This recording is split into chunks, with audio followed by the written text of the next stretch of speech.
Bismillahirrahmanirrahim. Assalamualaikum warahmatullahi wabarakatuh.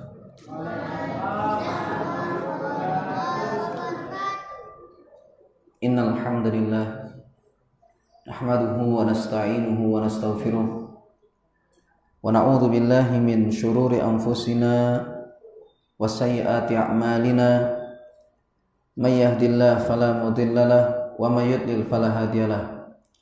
Asyhadu an la ilaha illallah wahdahu la syarikalah wa asyhadu anna Muhammadan abduhu wa rasuluh.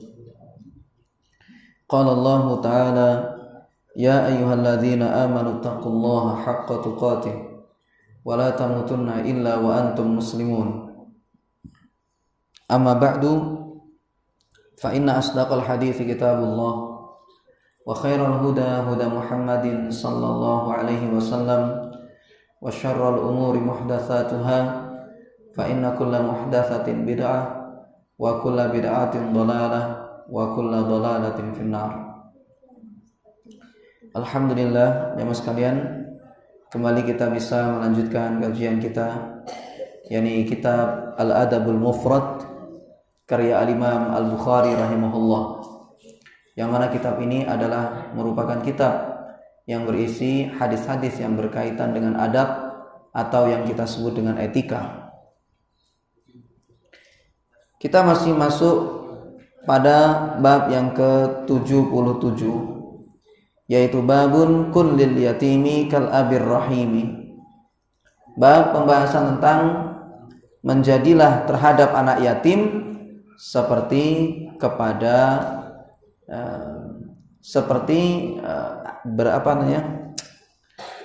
seorang ayah yang penyayang, ya. Menjadilah bagi anak yatim, ya, menjadilah bagi anak yatim seperti seorang ayah yang penyayang.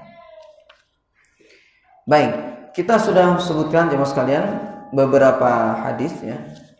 Dan kita masuk pada hadis yang ke-140 dalam bab ini, yaitu berkata Al-Imam Al-Bukhari rahimahullah, haddatsana Musa qala haddatsana Salam ibnu Abi Muti' an Asma ibni Ubaid qala qultu libni Sirina indi yatimun qala isna' bihi ma tasna'u biwaladika idribhu ma tadribu waladaka. Telah mengajarkan kepada kami Musa, dia berkata, telah mengajarkan kepada kami Salam ibnu Abi Muti' dari Asma bin Ubaid. Dia berkata, aku berkata kepada Ibnu Sirin, aku memiliki anak yatim yang tentunya dirawat oleh beliau. Qala, maka berkatalah Ibnu Sirin, isna' bihi ma tasna'u biwaladika. Berbuatlah engkau kepadanya seperti engkau berbuat kepada anakmu.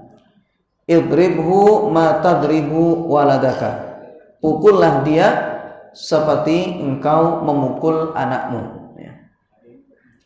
Baik, jadi di sini jemaah sekalian, terhadap anak yatim dalam masalah pendidikan itu pun juga harus sama seperti seorang kepada anaknya. Jadi kalau seandainya ada seorang, dia ini merawat anak yatim, jangan dia tampakkan kepada anak yatim itu sikap yang mengucilkan dia. Artinya apa jemaah sekalian? Dalam bersikap, kita harus bersikap sama kepada dia seperti kita bersikap kepada anak kita. Jadi kalau saya kita merawat anak yatim misalnya, ya, dalam masalah kasih sayang kepada anak yatim tersebut harus sama seperti kita menyayangi kepada anak sendiri. Ya, bagaimana sih kita kalau seandainya bicara kepada anak sendiri, maka seperti itulah kita hendaknya kepada anak yatim tersebut. Ya, nadanya sama, ya. Dari kita bicara itu dari sisi nadanya sama. Jangan nanti di situ kalau kepada anak sendiri lembut, kemudian kepada anak yatim kasar. Jangan. Dalam masalah ngasih pakaian misalnya sama. Ya, jadi kalau seandainya kita merawat anak yatim, anak kita misalnya kita belikan pakaian yang baru, maka hendaknya anak yatim itu pun juga sama. Kita rawat misalnya ya ketika lebaran. Ya, kita merawat anak yatim misalnya, kemudian ketika hari raya Idul Fitri. Biasanya kita ngasih pakaian itu kepada anak kita yang baru biasanya ketika hari raya. Maka kalau kita merawat anak yatim, hendaknya sama seperti itu juga. Kita kasih dia juga pakaian baru atau baju baru. Dalam masalah pendidikan juga begitu, sama. Ketika kita mendidik anak yatim itu, maka hendaknya kita samakan seperti kita mendidik anak kita sendiri.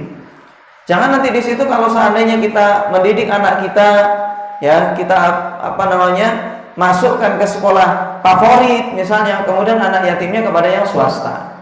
Jangan seperti itu. Ya, hendaknya sama.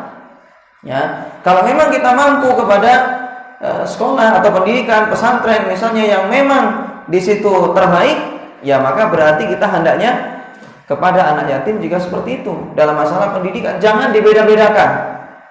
Ya, harus sama. Sampai lihat di sini ya, kata Ibnu Sirin, dalam masalah memukul pun juga hendaknya sama.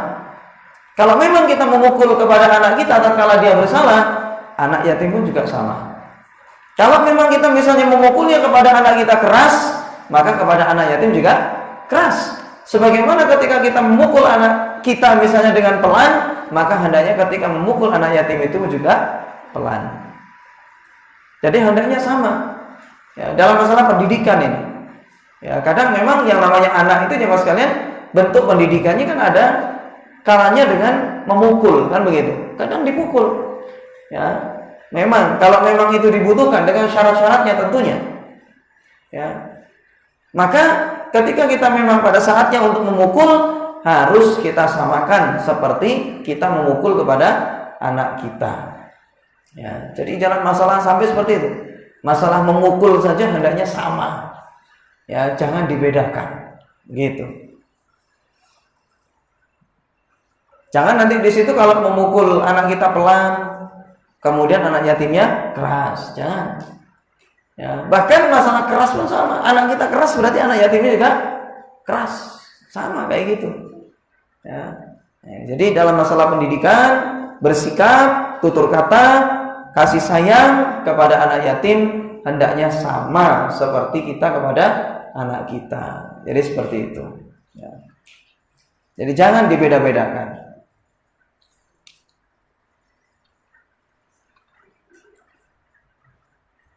Baik, kita masuk pada bab berikutnya. Bab yang ke-78. Babun fadlul mar'ati idza tasabbarat ala waladiha wa lam tatazawwaj. Bab pembahasan tentang keutamaan seorang wanita apabila dia berusaha sabar terhadap anaknya, walam tatazawwaj, dan dia tidak menikah. Jadi ini keutamaan bagi ibu-ibu ya, istri kita misalnya, yang memang dia misalnya memiliki anak, kemudian dia bersabar, suaminya meninggal, ya, suaminya meninggal, sehingga dia merawat anaknya sendirian. Sampai seorang wanita ini dia rela untuk tidak menikah demi agar maksimal dalam merawat anaknya. Maka ini keutamaannya bagaimana? Ya, jadi ada keutamaan tersendiri bagi seorang wanita yang ditinggal mati oleh suaminya. Ya. Kemudian dia maksimal dalam merawat anaknya dan dia bersabar dalam merawat anaknya tersebut, dan dia rela untuk tidak menikah, rela untuk tidak menikah demi untuk merawat anaknya tersebut. Maka pada hadis yang ke-141 berkata Al-Imam Al-Bukhari rahimahullah, haddatsana Asim An-Nahas ibn Qahm an Shaddad Abi Ammar an Auf ibn Malik an Nabi sallallahu alaihi wasallam qala ana wa imra'atun saf'a'ul khattaini imra'atun amat min zawjiha fasabarat ala waladiha kahataini fil jannah. Kata Al-Imam Al-Bukhari rahimahullah telah mengajarkan kepada kami Abu Asim dari Nahas bin Qahm, dari Syaddad Abi Ammar, dari Auf bin Malik, dari Nabi SAW, beliau bersabda, saya dengan seorang wanita yang dua pipinya kehitam-hitaman, yaitu seorang wanita yang hidup sebatang kara tanpa suami. Fasabarat, kemudian dia bersabar, ala waladiha, terhadap anaknya, kahataini fil jannah, kelak saya dengan dia seperti ini di surga. Jadi sangat dekat sekali dengan Nabi SAW. Baik, dalam hadis ini jemaah sekalian menceritakan tentang keutamaan seorang wanita yang dia ini rela susah payah merawat anaknya sedangkan suaminya telah meninggal dunia. Suami seorang wanita ini meninggal dunia, sehingga anak-anaknya itu tentunya sudah menjadi yatim. Ya, anak-anaknya itu menjadi yatim karena ayahnya sudah meninggal. Seorang anak ini akhirnya dirawat oleh ibunya, kan begitu. Jadi di situ kan kemarin atau sebelumnya sudah kita jelaskan ya, bahwasanya anak yatim yang dirawat ini jemaah sekalian, baik anak yatim dari anak orang lain atau anak yatim dari diri sendiri. Ya, anaknya sendiri ditinggal mati oleh ayahnya misalnya. Nah, seorang wanita ini jemaah sekalian diceritakan oleh Rasulullah, saya dengan seorang wanita yang dua pipinya itu kehitam-hitaman. Para ulama sebutkan bahwasanya seorang wanita ini karena dia ngurusi anaknya, karena dia sibuk ngerawat anaknya, ya, menghidupi anaknya, sampai dirinya itu tidak terurus. Sampai di situ pipinya kehitam-hitaman. Karena biasanya jemaah sekalian, wanita itu kalau ada suaminya jemaah ya, kalau ada suaminya itu kan bersolek. Ya, pakai pelembut mungkin gitu ya, apa yang sekiranya nanti wajahnya cerah, dirawat, dandan dan lain sebagainya. Seorang wanita ini nggak sempat melakukan itu. Suaminya sudah tiada, suaminya sudah meninggal, sehingga dia merawat anaknya itu sendiri. Maksimal dia merawatnya itu sampai dirinya nggak terurus.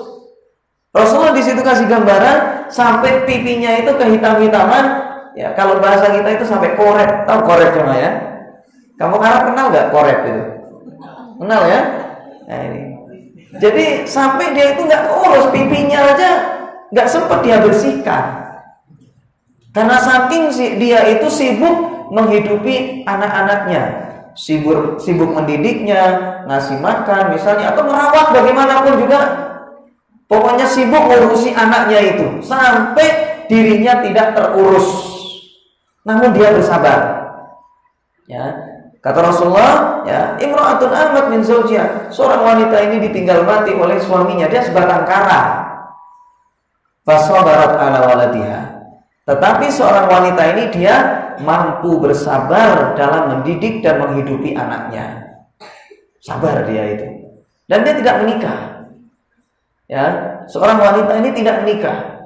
Demi apa? Agar supaya maksimal dalam merawat anaknya. Maka kata Rasulullah, kahataini fil jannah, dia itu seperti ini di surga, dekat sekali dengan Rasulullah nanti. Ya. Tapi ingat, syaratnya di situ adalah harus bersabar. Ya, harus bersabar ya dalam merawat anaknya tersebut. Jadi pahalanya sangat besar sekali, jamaah sekalian. Ya, sampai seorang wanita ini dikasih hadiah ya. Pahala yang sangat besar, yaitu dekat dengan Nabi SAW nanti di surga. Ya.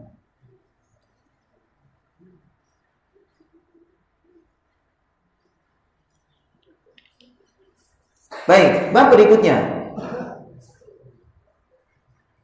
Bab berikutnya jemaah sekalian, yaitu adalah bab yang ke-79, babun adabul yatim. Bab pembahasan tentang mendidik anak yatim. Ingat ya, di sini ngerawat anak yatim itu nggak harus di panti asuhan jemaah sekalian. Ya, ngerawat anak yatim tidak harus apa? Panti asuhan.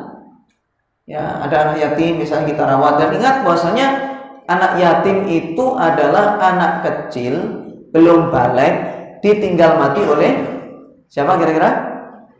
Ayahnya. Ingat ya, belum balik, ditinggal mati oleh ayahnya. Itu adalah anak yatim.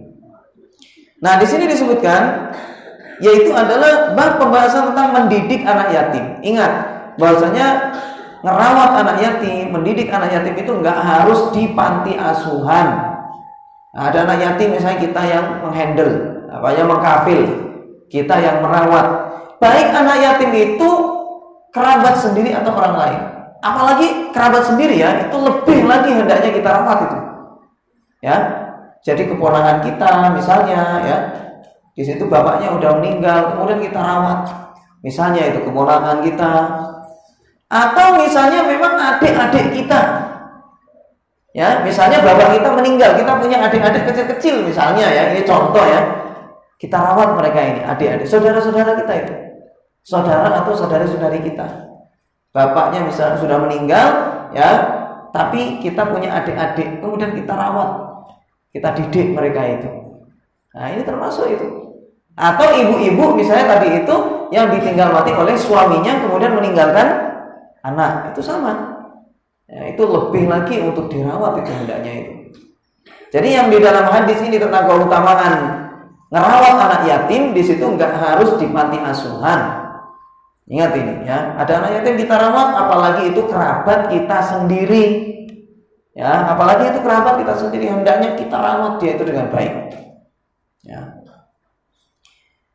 Baik, di dalam hadis ini, pada hadis yang ke-142 berkata Imam Al-Bukhari rahimahullah, haddatsana Muslim, telah mengajarkan kepada kami Muslim, dia berkata haddatsana Syu'bah.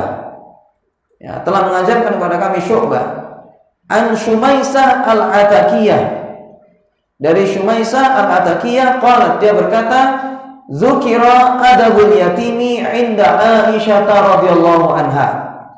Disebutkanlah tentang pendidikan kepada anak yatim kepada Aisyah radhiyallahu anha. Ceritakan tentang masalah pendidikan kepada anak yatim. Qalat, maka Aisyah beliau mengatakan, inni la adribul yatima hatta yanbasita. Kata Aisyah, sungguh saya itu memukul anak yatim sampai dia itu terbentang. Ya, jadi ini lihat ya Mas kalian, pendidikan Aisyah radhiyallahu anha ya, demi menciptakan generasi terbaik. Aisyah itu nggak punya anak ya Mas kalian. Ya, Aisyah tidak punya apa? Tidak punya anak. Tapi Aisyah di situ ya juga merawat anak yatim. Aisyah jelaskan bentuk pendidikan beliau kepada anak yatim maka sama seperti orang lain kepada anaknya. Ketika memukul, ya, memang di situ dilihat ada maslahatnya, di sana sebagai bentuk pendidikan karakter dan lain sebagainya, ya, demi agar supaya anaknya ini lurus, taat kepada Allah dan Rasulnya, maka Aisyah di situ memukul anak yatim sebagai bentuk pendidikan sampai terbentang. Terbentang itu kalau bahasa kita itu keleteran, tahu ya Pak ya, keleteran. Jadi dipukul itu kadang kan guster-guster di tanah, tahu ya. Nah, antum kalau lagi ngamuk gimana masih kecil itu, ya, tahu ya keleteran ya. Ya orang banyak kadang ngambek sampai di tanah itu apa namanya itu, gelundungan. Ya. Nah ini dilakukan oleh Aisyah. Dan orang tua kadang memang harus melakukan seperti itu, ya, demi meluruskan anaknya, demi menciptakan generasi terbaik, agar supaya anak ini menjadi anak yang soleh, taat kepada Allah dan Rasulnya. Kadang memang harus ada namanya pemukulan, itu harus ada dengan syarat-syaratnya tentunya. Seperti kita jelaskan, mukul tidak boleh wajah, ya kan? Sebagian ulama mengatakan mukul tidak boleh lebih dari 10 kali. Ya, kemudian habis itu mukul tidak boleh sampai cacat, tidak boleh. Ya, keras nggak apa-apa. Ya, asalkan jangan wajah, tidak lebih dari 10 kali. Kemudian apa? Jangan sampai cacat. Ya, ya entah bagaimana teorinya memukulnya di situ. Ya, yang penting anak ini nanti dia nanti sadar.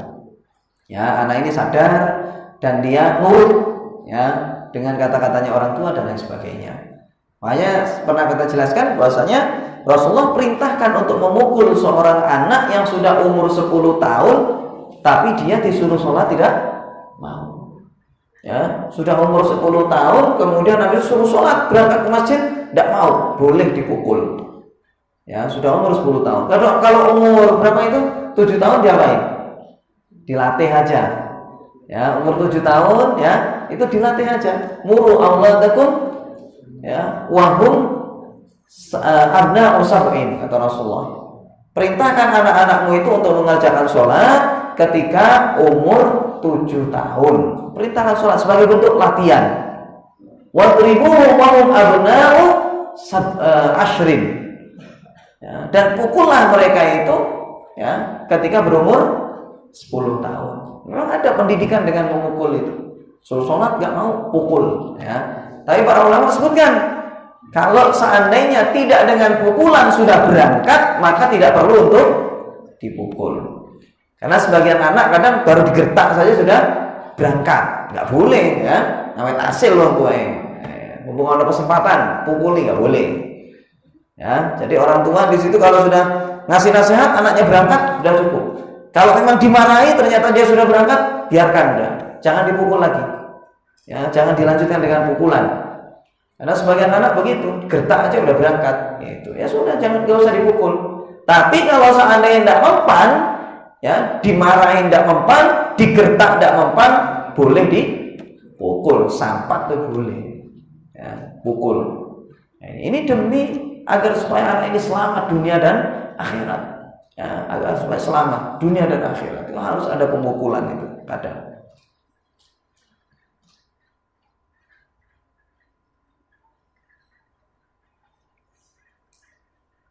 Baik, kemudian bab berikutnya. Bab berikutnya jemaah sekalian yaitu adalah bab yang ke-80. Babun fadlu man mata lahul walad. Kalau sebelumnya kita membahas tentang anak yatim, ya, tentang keutamaan merawat anak-anak yatim, mendidik anak yatim, maka sekarang pembahasannya yaitu adalah tentang keutamaan orang yang punya anak namun meninggal. Ya, orang yang punya anak namun apa? Meninggal. Jadi anak-anaknya itu meninggal. Bagaimana sih keutamaannya? Nah, ini bukan berarti anaknya dibunuh ya Mas, tapi dia diuji oleh Allah dengan kematian seorang anak. Diuji oleh Allah. Bagaimana sih keutamaannya? Nah, berkata Imam Al-Bukhari rahimahullah di sini, babun fadlu man mata lahul walad. Bab keutamaan tentang orang yang punya anak yang meninggal.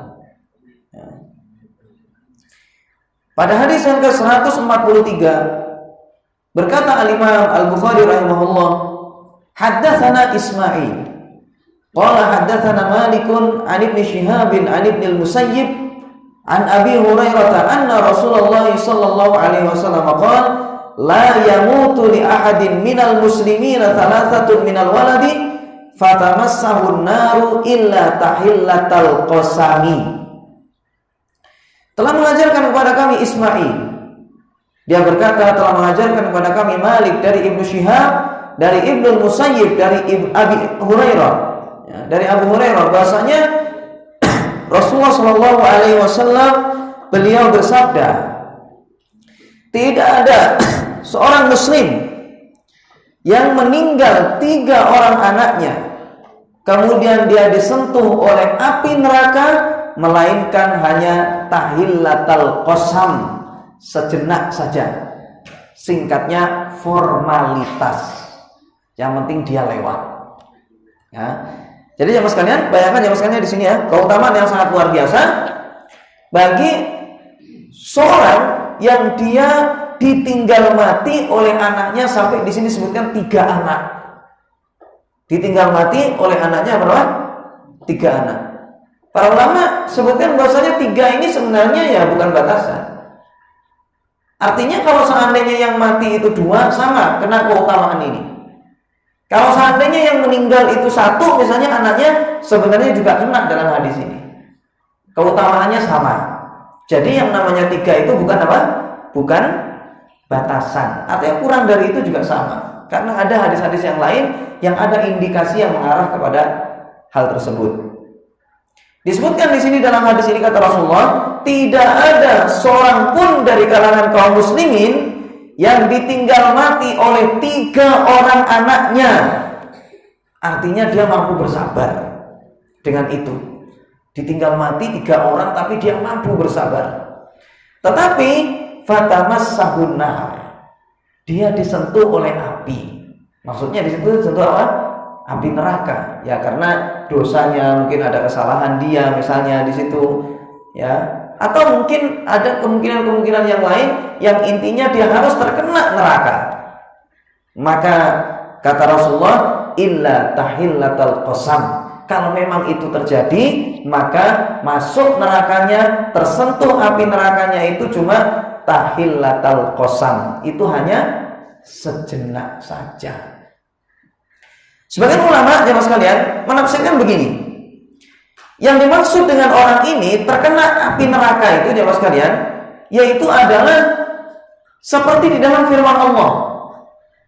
Dalam Al-Qur'an Allah berfirman, wa in minkum illa wariduha.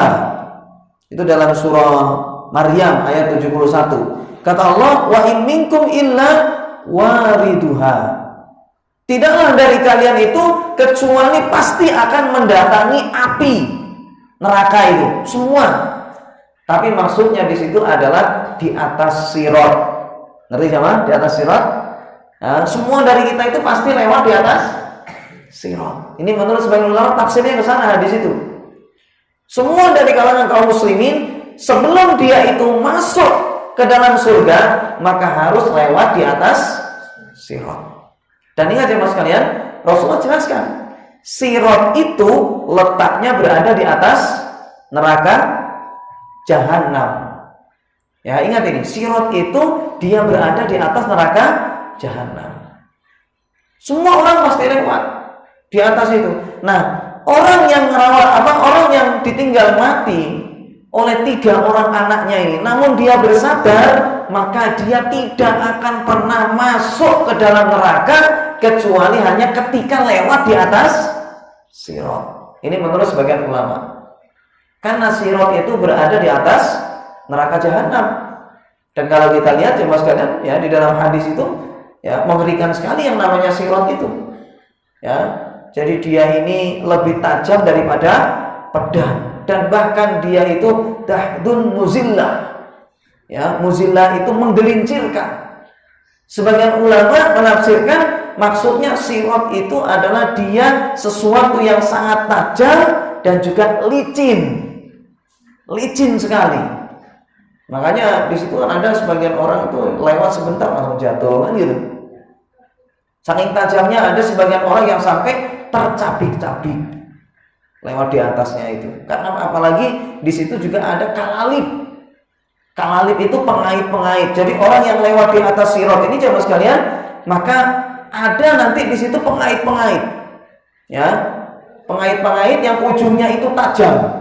Bengkok tajam. Ya. Itu orang yang lewat jangan dikira enak di atas sirat itu. Ya. Di sana nanti bergantung amalnya masing-masing. Makanya kan dari sisi kecepatan, sebagian orang ada yang kecepatannya nanti di atas sirat itu seperti angin, ada. Ya, ada yang kecepatannya nanti di situ seperti petir. Ya, sekali dar langsung nyampe. Ya, ke ujung. Ada yang seperti kedipan mata, celing jatuh. Ada. Sebutkan oleh Rasulullah itu. Ada juga yang seperti orang berkendaraan. Ya, ada orang seperti berkendaraan lewat di atas sirat itu. Ya, ada orang yang jalan seperti orang jalan biasa. Dan ada orang yang sampai jalan di atas sirat itu dalam kondisi merangkak. Gak bisa kita bayangkan itu jamaah sekalian. Itu perkara gaib dan harus kita imani saja. Hadisnya begitu pokoknya. Ya, tipis, ya, dia itu lebih tajam daripada pedang, kemudian menggelincirkan, licin. Lewatnya di situ tergantung dari amal dan iman seseorang. Tergantung. imannya bagaimana ketika di dunia itu. Ya, kalau orangnya misalnya di situ sekali dengar Allahu Akbar langsung ke masjid, wah itu cepat itu nanti. Tapi kalau misalnya ada orang azan ya, turu ngenteni komat ya setidaknya paling ya koyo mungkin koyo orang berkendaraan lah. Ya, orang ujian tapi itu. Bayangkan itu nanti di sana ada kalalib, pengait-pengait itu. Dan disebutkan bahwasanya sampai ada orang yang tercabik-cabik. Ya, ketika lewat itu. Cahayanya bergantung dengan imannya juga ketika di dunia. Ada orang yang imannya itu seperti gunung ya. Cahayanya. Bergantung imannya ketika di dunia bagaimana? Sehingga dia itu dikasih cahaya itu seperti gunung oleh Allah. Besar sekali cahayanya. Sirat itu di atas neraka jahanam itu gelap. Ya, neraka jahanam itu gelap sekali. Ya. Kemudian kata Rasulullah ada orang yang cahayanya itu seperti pohon. Ya, cahayanya itu seperti pohon. Bergantung imannya itu tadi ketika di dunia. Bagaimana? Kemudian habis itu juga ada orang yang imannya itu cahayanya itu cuma ditaruh di ujung jempolnya. Bayangkan ya, cahayanya cuma ditaruh di ujung jempol kaki. Ya, itu nanti di situ kedip-kedip. Ya, mati, ore. Ya, ketika jalan nanti ketika hidup jalan. Habis itu nanti berhenti dulu. Habis itu nanti di situ jalan lagi ketika hidup, terus gitu sampai nyampe. Ada yang seperti itu. Bergantung iman dan amal ketika di dunia itu. Jadi orang itu macam-macam nanti di sana itu, di atas sirat itu. Ya. Jadi itu semua bergantung dengan iman dan juga amal kita. Kalau misalnya kita ini jamaah sekalian, sekali ada perkara yang haram langsung jauh, wajib langsung dilaksanakan, cepat itu lewat di sirat. Tapi kalau seandainya ada perkara yang haram, ini haram, mikir saya dilakoni apa enggak ya? Jadi lanjut apa enggak? Orang yang mikir-mikir kayak gitu ya nanti ya lambat juga itu nanti ketika di atas sirat. Ya lambat. Jadi tergantung dengan amalnya itu. Nah, ini bicara tentang sirat jemaah sekalian. Nah, seorang jemaah sekalian yang dia itu punya 3 orang anak meninggal dan dia mampu bersabar ya dengan meninggalnya 3 orang anaknya itu, maka kata Rasulullah kalau dia disentuh api maka hanya sekedar sebentar saja. Artinya menurut sebagian ulama dia kena neraka itu cuma ketika di atas sirat, karena semua orang pasti lewat di atas sirat dengan rincian-rincian tadi itu. Ada lagi yang ingin saya sampaikan. Sirat itu jemaah sekalian tadi dikatakan menggelincirkan.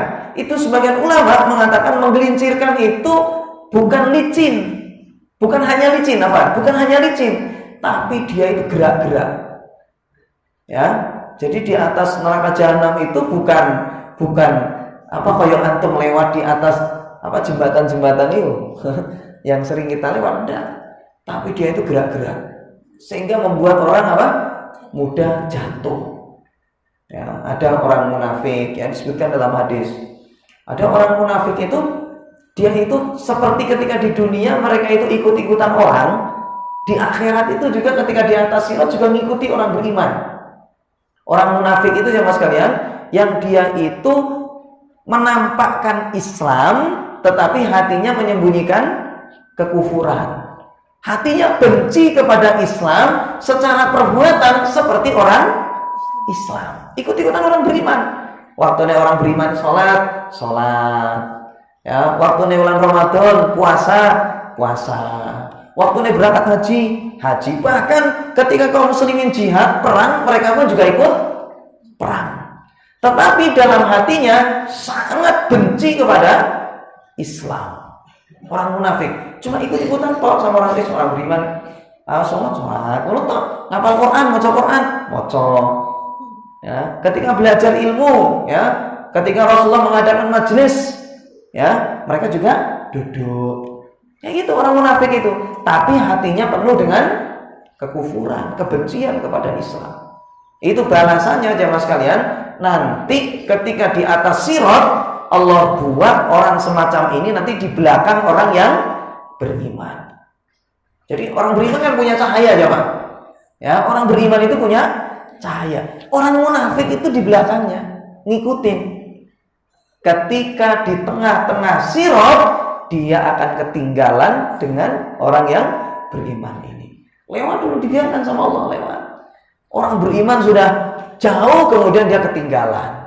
Akhirnya dia di tengah sirat dalam kondisi tidak ada cahaya. Orang beriman ada cahayanya. Nah, orang ini tidak punya cahaya, lewat di belakang orang beriman. Kemudian habis itu di tengah-tengah sirat ketinggalan. Sehingga dia dalam kondisi apa? Kegelapan, gelap di tengah sirat itu. Dan tentunya dia tidak akan selamat. Tentunya nanti akan jatuh ke dalam neraka. Ini orang-orang munafik. Ya, karena di dunia dia cuma ikut-ikutan aja sama orang beriman, tapi hatinya tidak ada imannya. Dibalas oleh Allah nanti seperti itu. Ketika di atas sirat, ikut dulu sama orang beriman, kemudian ditinggal dia. Gitu. Baik. Jadi teman sekalian, orang ini ya, yang tadi itu ditinggal mati oleh 3 orang anaknya, kalau dia bersabar, maka kata Rasulullah, kalau memang dia itu terkena neraka, maka hanya sejenak saja. Menurut sebagian ulama yaitu apa? Di atas sirat itu saja. Artinya dia tidak masuk. Tapi sebagian ulama yang lain ada yang mengatakan begini.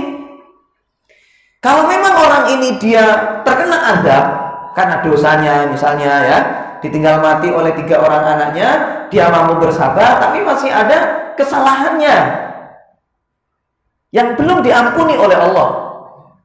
Sehingga Allah masukkan dia ke dalam neraka.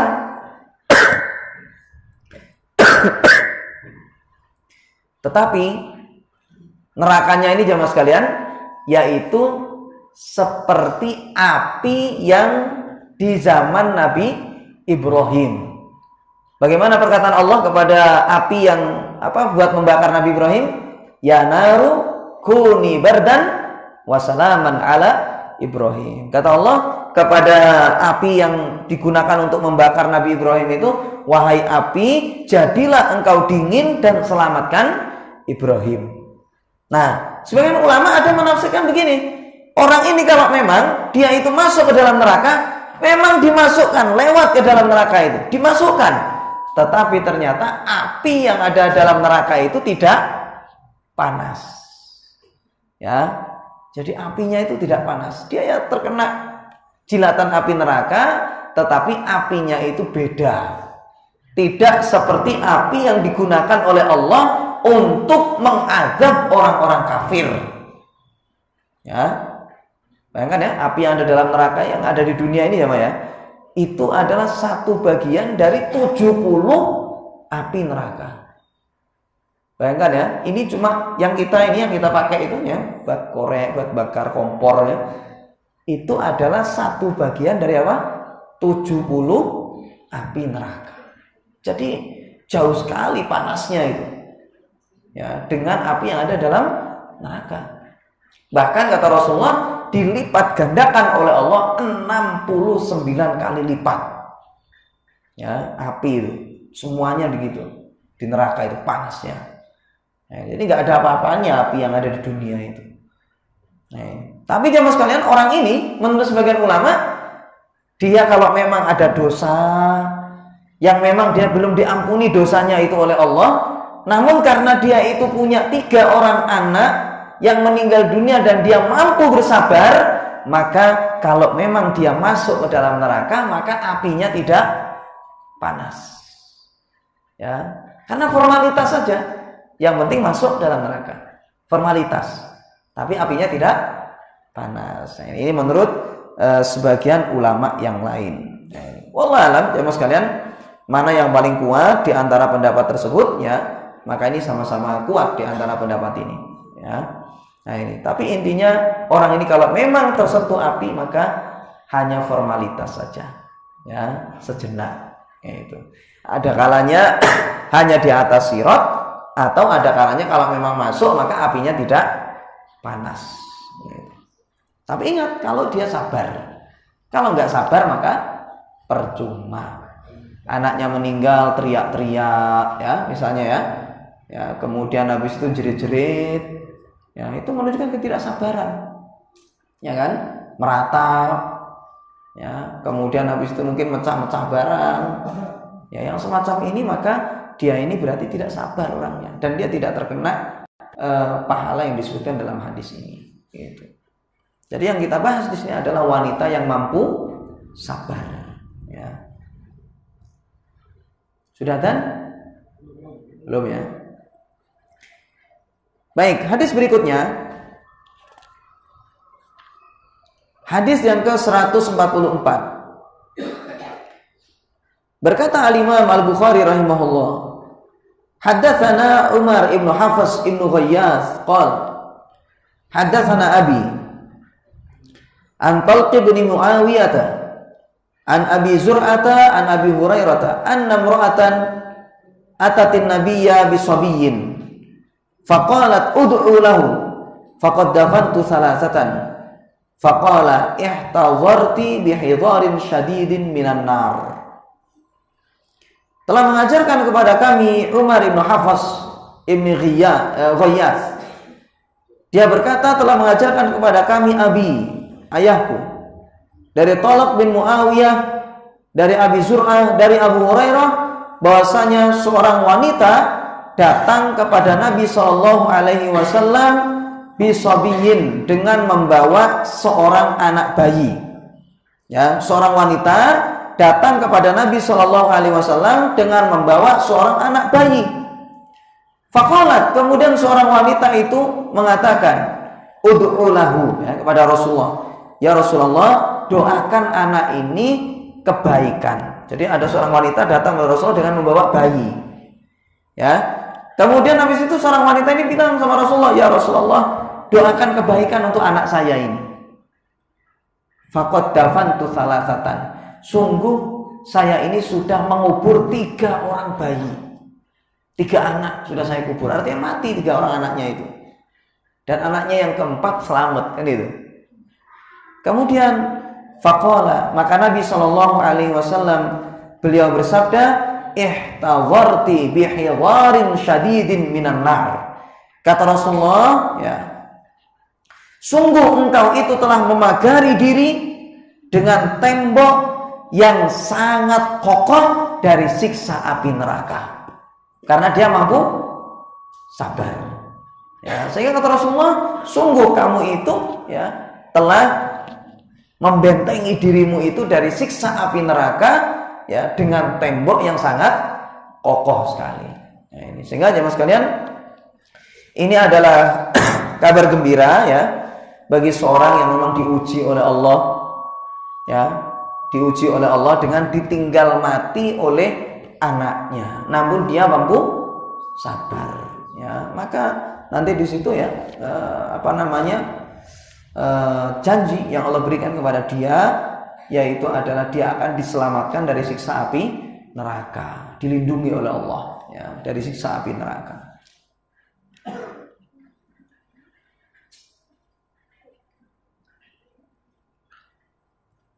Baik, kemudian hadis berikutnya. Hadis yang ke-145. Haddatsana Ayyash. Qala haddatsana Abdul A'la. Qala haddatsana Sa'id Al-Jurairi. An Khalid Al-Absi qala mata ibnun li fawajadtu alaihi wajdan shadidan. Faqultu ya Aba Hurairah ma sami'ta minan nabiyyi sallallahu alaihi wasallam syai'an tusakhi bihi anfusana an mautana. Qala sami'tu minan nabiyyi sallallahu alaihi wasallam yaqul siwarukum da'amisul jannah. Telah mengajarkan kepada kami Ayyash, dia berkata telah mengajarkan kepada kami Abdul A'la, dia berkata telah mengajarkan kepada kami Sa'id Al-Jurairi, dari Khalid Al-Absi, dia berkata seorang anakku meninggal. Ya, Khalid Al-Absi dia berkata seorang anakku meninggal. Kemudian aku menjumpai kesedihan yang sangat berat. Wajar ya, sedih itu wajar, asalkan jangan ditampakkan dengan perbuatan yang menunjukkan tidak ridha dengan takdir Allah. Sedih itu dialami semua orang, ya itu wajar. Khalid Al-Absi ini dia mengatakan, anak saya meninggal sehingga saya pun menjumpai kesedihan yang sangat berat. Fakultu, kemudian aku pun katakan, wahai Abu Hurairah, ma sami'ta minan Nabi sallallahu alaihi wasallam syai'an tusakhi bihi anfusana an mautana. Wahai Abu Hurairah, apakah kamu itu tidak mendengar dari Nabi sallallahu alaihi wasallam sesuatu yang membuat hati kami ini lapang ketika ditinggal mati oleh keluarga kita? Maka qala Abu Hurairah menjawab, saya mendengar Nabi sallallahu alaihi wasallam beliau bersabda, anak-anak kecil kalian itu adalah makhluk-makhluk kecil nanti di surga. Ta'amis, ya. Ya, ini nanti insyaallah jemaah sekalian akan kita jelaskan tentang masalah ini, ya, yaitu adalah seorang yang dia memiliki anak yang meninggal dunia, ya, nanti di situ anak ini jemaah sekalian, ya, anak yang masih kecil ini yang meninggal duluan, yang meninggal dunia maka dia ini nanti di surga itu akan keliling kemanapun tempat yang dia inginkan. Jadi ini kabar gembira luar biasa. Anak kecil yang mati dari kalangan kaum muslimin itu nanti apa? Dia akan di surga kemanapun yang dia inginkan, makan dari buah-buahan yang ada di sana, terserah dia. Baik, demikian jemaah sekalian, ya, yang bisa kita bahas. Insyaallah akan kita lanjutkan di kesempatan berikutnya tentang masalah ini. Semoga bermanfaat. Wallahu taala alam. Wa sallallahu ala nabiyina Muhammad wa ala alihi wasallam. Assalamualaikum warahmatullahi wabarakatuh.